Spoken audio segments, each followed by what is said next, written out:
In this example, we're asked to evaluate f of x equals negative 3x minus 2 for f of negative 3.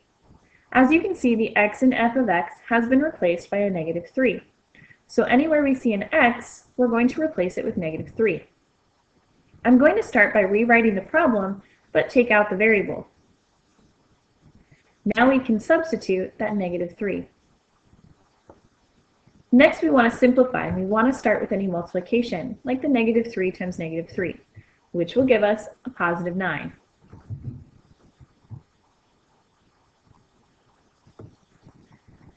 Then we can do a state change with this subtraction and turn it into plus a negative 2. 9 plus negative 2 will give us 7.